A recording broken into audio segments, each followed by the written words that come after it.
setiap tahun aja bahas lagi, nanti kebakaran bahas lagi, gempa bahas lagi. Jadi tidak kapok-kapoknya gitu seolah-olah.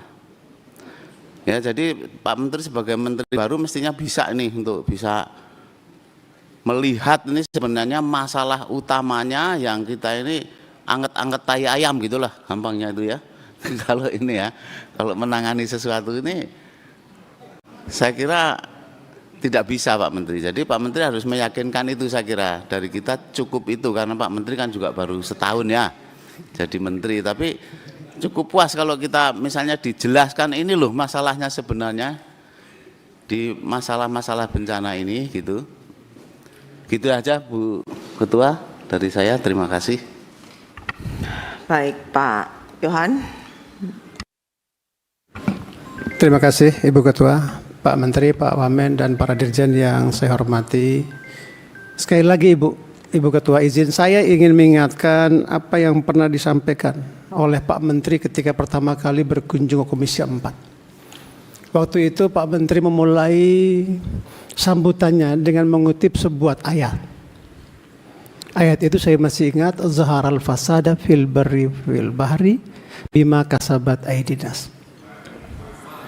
Bahwa telah terjadi kerusakan di darat dan di bumi, di laut, karena kerakusan, keserakahan, ulah tangan manusia. Itu yang Pak Menteri bacakan ketika pertama kali Pak Menteri berkunjung ke Komisi 4. Dan hari ini Allah menunjukkan kepada kita ada musibah besar, ya toh, secara nyata depan mata kita menggambarkan ayat yang Pak Menteri baca itu, yang kebetulan menjadi tanggung jawab Pak Menteri. Di waktu yang bersamaan juga di pertemuan kita yang pertama, banyak anggota mengingatkan pada Pak Menteri, Pak Menteri jangan ulangi lagi kesalahan pada masa lalu. Negara ini tidak boleh kalah sama yang lain. Tidak boleh kalah sama pembalak liar, tidak boleh kalah sama pengusaha-pengusaha yang seenaknya merusak alam kita, yang kemudian rakyat menjadi korban daripada keserakahan itu. Dan kita bertanggung jawab karena kita yang memberikan izinnya. Nah, oleh karena itu Pak Menteri yang saya hormati, cukup Pak. Jangan lagi kesalahan kebijakan yang kita buat, rakyat yang menanggung korbannya. Dan saya kira inilah mungkin momentum seperti Pak Menteri katakan, kita harus berani dan kita harus mendukung apa yang telah diperjuangkan Pak Presiden dengan membentuk Satgas PKH, yang kemarin lahan-lahan yang kritis, yang salah sudah diambil. Nah ini jangan dimain-mainin lagi Pak. Nah kita berharap Pak, dengan kebijakan yang benar, mudah-mudahan tidak ada kesalahan di masa yang akan datang, yang kemudian rakyat menanggung korban dari apa yang kita kerjakan ini. Saya kira hanya itu Pak Menteri, saya ingatkan karena ayat yang Anda baca saya paham, dan bebannya juga saya kira kita semua bertanggung jawab dengan ayat yang Anda baca itu. Demikian Ibu, wassalamualaikum warahmatullahi wabarakatuh. Pak Alex. Terima kasih Ibu Ketua. Yang terhormat Ibu Bapak semua, Alex Indra Lukman, fraksi Partai Demokrasi Indonesia Perjuangan, nomor anggota 162, daerah pemilihan Sumatera Barat 1. Baru kali ini rapat yang saya harus mencatat sedemikian panjang Pak Menteri. Jadi mohon izin Ibu Ketua kalau kali ini saya bicara agak panjang.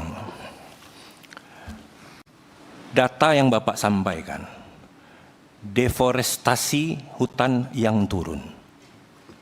Saya curiga, kebun kayu monokultur Bapak hitung sebagai ganti hutan primer, hutan alam primer di hulu sungai, sehingga deforestasinya turun. Itu juga tercermin dari data yang dipaparkan bahwa kerusakan di daerah aliran sungai sedemikian dahsyatnya. Maka tidak heran kalau banjir bandang ini luar biasa. Kalau ada data, ada foto mungkin, dan pasti saya rasa bapak-bapak juga sudah ketahui, ada gelondongan kayu di Sanyang Baka, Kabupaten Solok. Itu kita pastikan dari Taman Nasional Kerinci Sebelat, Pak, kayunya. Coba Pak bayangkan, gimana nggak terjadi seperti ini? Kalau memang pembiaran itu sudah terjadi sedemikian lama, Pak. Bapak tadi nunjukin ada 3 kasus. Ada 3 foto yang